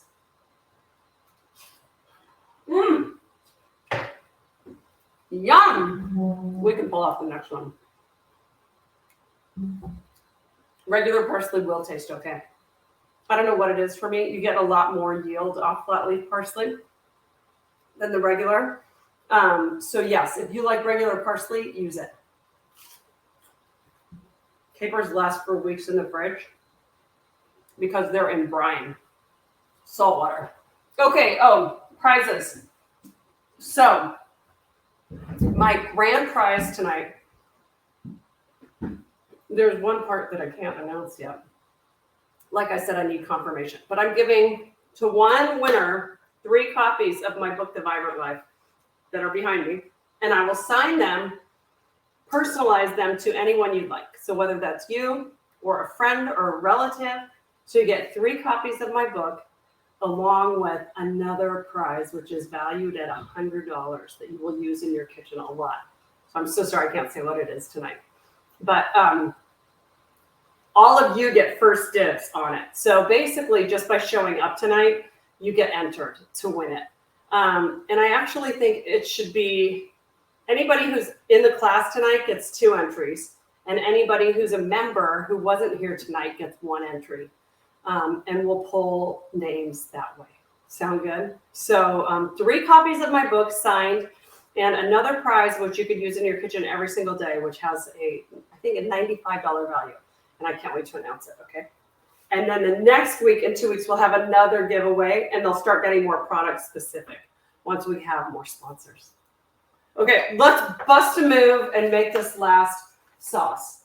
Let's make salsa verde, because I'm gonna do it in a bowl, and I'm gonna show you how flippin' delicious this is, and it's just a different riff on the same kind of green sauce, okay? So if you don't feel like using a blender or a food processor, or you don't have one, it doesn't matter.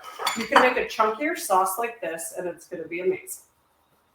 I also have basil here that I could have put in there in the last one, and I didn't, so I might put basil in this one. I should get a prize for having a birthday and making this so fun. You're very sweet, Erin. Thank you. Oh, could you have yogurt to make it a dip? 1000%. Yes, Bonnie. Yes, absolutely. In fact, I'm going to do that after this. I have some yogurt. I bought some cashew yogurt. It sounds weird. I made something with it today. It was really good. Okay, remember an hour and 40 minutes ago when I had red onion instead of shallot? It's making its way back. And I'm just going to do the same thing I did the last time. I'm going to cut off the side because I'm really proud I didn't turn on the air conditioning for you because it's loud.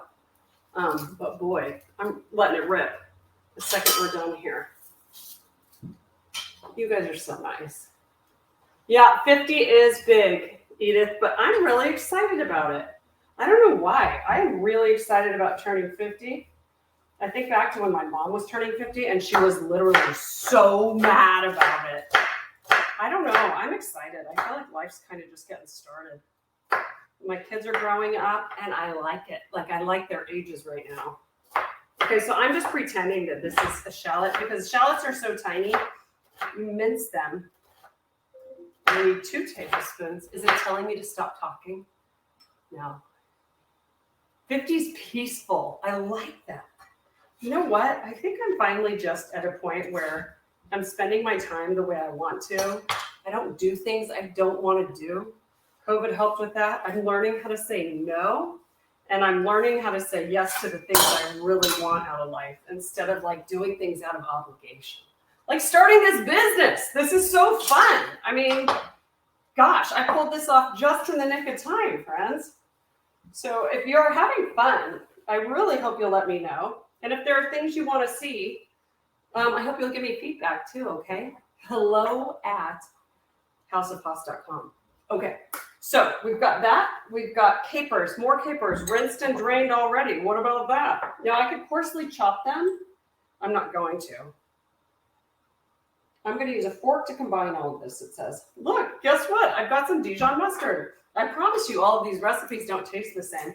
This time it has Dijon because I just like the flavor of it. Okay, we're going to get to use the zester. Hold on, folks. It's about to get really fun around here.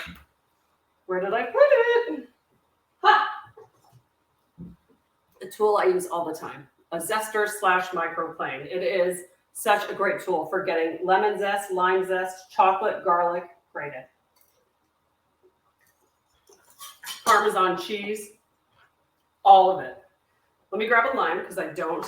Oh, I cheated and I used my lemon by mistake today for that yogurt sauce I was just talking about.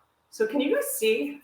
Yeah, you can see the lime zest dropping in here. It is, the oils from the outside of the lime are expressed into this as well. And it's like the most intense lime flavor without the punch of acid. So a lot of times recipes will call for the zest of citrus and maybe not even the juice. It is just limey lime. Okay, so tonight you can see that I'm just, instead of like, the fancy word for getting your ingredients together is mise en place, which in French just means to put in place. So if you have all of your ingredients in little bowls, and that's really fun, but basically I know I've got all of my ingredients right here. But instead of like putting them all in bowls right now, I'm just going in the order in which they're used. And since I've made these recipes so many times, I know that I'm doing kind of what I did with the other things. I'm just putting in all of the like cut up ingredients first, and then I'm gonna mix in the olive oil. And then if you want to add some nuts to it, you can. And then the preserved lemon, which we're going to talk about, okay? So first of all, look how beautiful that is. Can you see all the colors? It's beautiful. Mother Nature. She's amazing.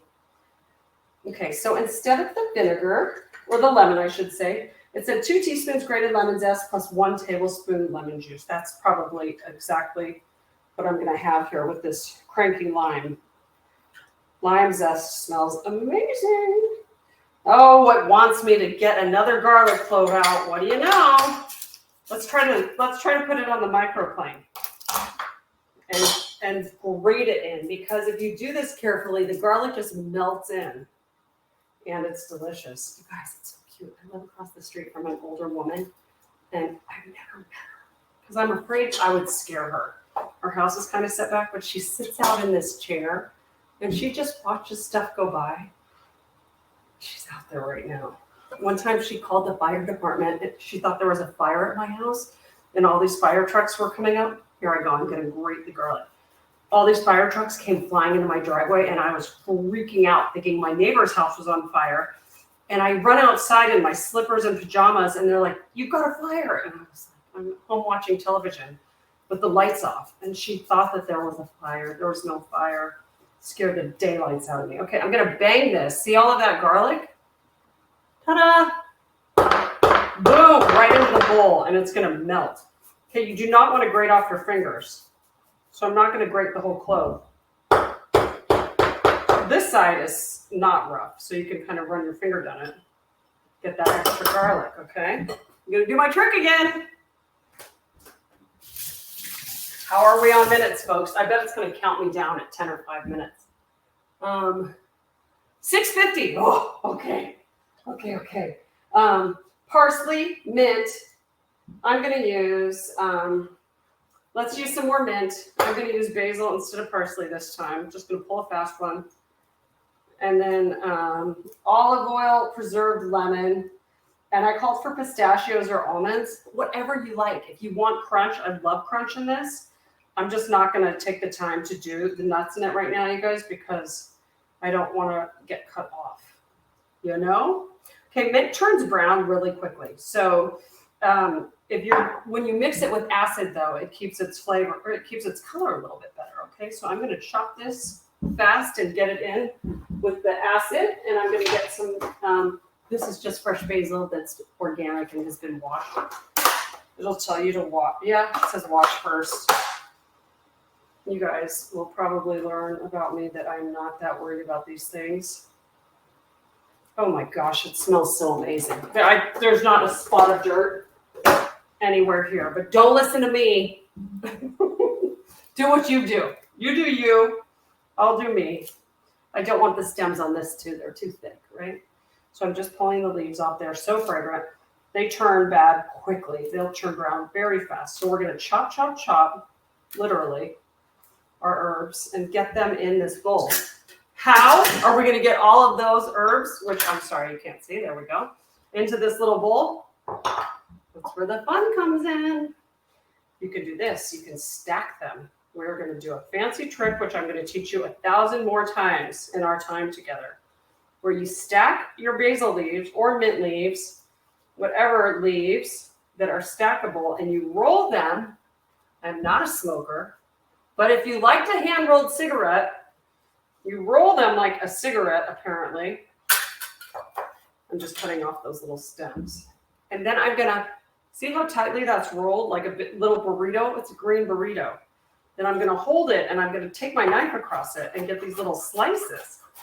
Then I'm going to keep cutting it. But this just basically like makes it a lot smaller.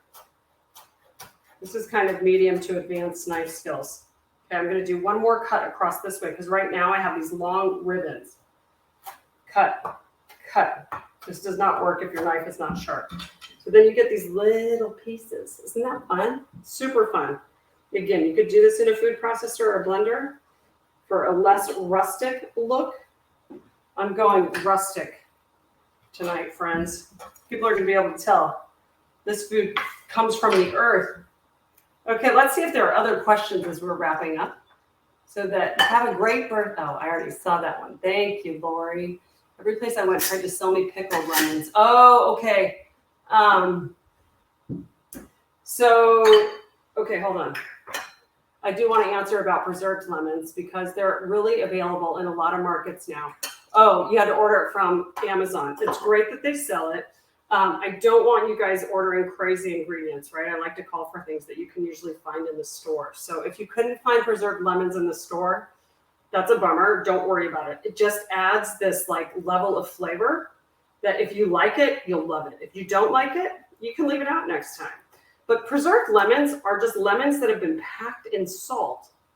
And once they sit in that salt, you kind of like shake it up, it becomes liquidy. It breaks the lemon down so you can use the entire lemon, the rind and everything. It's pretty cool. They're very intense flavor. It adds a lot of, as in cooking, we call it depth of flavor. Like it sticks with you, you know? It's like a really rich flavor. Anchovies do that. Soy ingredients do that. Tomato paste adds depth. And it truly is that. It's like rich, right? It's like a richer version of something. I'm going to get those little herbs in there. I talk to my food all the time. Do you? It's love. Has anybody ever seen the movie with, it's just called Chef with Jon Favreau? It's one of my favorite movies. And Roy Choi, this amazing chef in LA, taught him how to cook for it. And there's this scene in the outtakes at the end where he's teaching him how to make a grilled cheese and talking about like putting all of his love and energy into the grilled cheese. And when I met Roy Choi, I told him, I'm like, that is my favorite scene of all time. Because he's literally like transmitting his love into the grilled cheese and you can feel it. It's the coolest thing I've ever seen. That man cooks with so much love. It's unreal. It's the secret ingredient. My favorite movie. Best grilled cheese ever. I like how you traded out the shallots for the red onion. You guys, exactly. You got to learn how to be flexible and realize that you're not going to ruin a dish. Is there a substitute for preserved lemons? It's a very unique flavor. So if you try them and you like them, terrific. If you don't, you can use more caper because there's a lot of salt in it, right? Oh, I'm going to run out of time. But There really isn't like a direct substitute because there's such a unique flavor. I need to do this over my sink, and I'm gonna say goodbye as I'm still cooking in case it cuts me off. I just really wanted to get the preserved lemon in there, but it's bigger than the container. I'm gonna show you what's so funny though. I'm pulling it out, and you guys, this is the peel, right? But you can use that part of it, and it's delicious. So I'm gonna mince it, and I'm gonna say goodbye. And if you hop over to Instagram, I will post this tonight. And I'm going to add some chopped nuts to it as well with the olive oil. And I'm going to tell you how it tastes. So if you happen to be on Instagram, I'll also post it to Facebook from Instagram, Amanda Haas Cooks. You can see what I did with it. And if you guys make any of this stuff, will you please tag me at Amanda Haas Cooks so I can see what you've been cooking? Do I see Lindsay? Oh, if I run out of time, you should get a pop-up box to extend and then pull your audience over. Phew, Lindsay, my first time, it made me nervous. You guys, this is Lindsay Kinder, my co-founder, who's a rock star. Lindsay, I told them if they had questions, they should go to hello at Food La La by mistake. Don't go to hello at Food La La. Go to hello at House of Haas. I didn't mean that'd be a great April Fool's Day joke, Lindsay. I'm sorry. You get all these questions or complaints. It's nice to see your name up here. I had a party foul, of course. I've already had to use my Tide stick. But you guys, I had so much fun with you. And now that Lindsay's telling me that, let's just finish this up with a little bit of oil. I'm going to mix all these ingredients together. And then we could pour this, we could drizzle this over steak, chicken, shrimp, all of those things again, roasted vegetables. It would be so good. I put it with eggs. Any of these sauces go great with eggs, either green sauce. For breakfast, somebody mentioned chilaquiles. It's like that. It's so good. I have loved hanging out with all of you. I'm going to get a spoon for this. And I appreciate you all joining House of Haas. We're going to have continued fun. And please send me DMs. Let me know how you're doing on Instagram. You can email us at hello@houseofhaas.com if you have any questions or feedback. I can't wait to do it again with you. And thanks so much for being a part of this and for being our founding members. More to come on the giveaway, okay? Good night. Oh, Elizabeth, thank you. Everybody, what a treat to meet all of you too, okay? I'm so happy to be making new friends here. So welcome to the House of Haas community. And Caitlin, thank you for all your help tonight. And Lindsay, of course, thank you for being the person to make this happen for me because I never would have done it without you. Bye, everybody. I'll see you soon. We'll send you an email about how you can access this class in the next couple days, okay? Bye.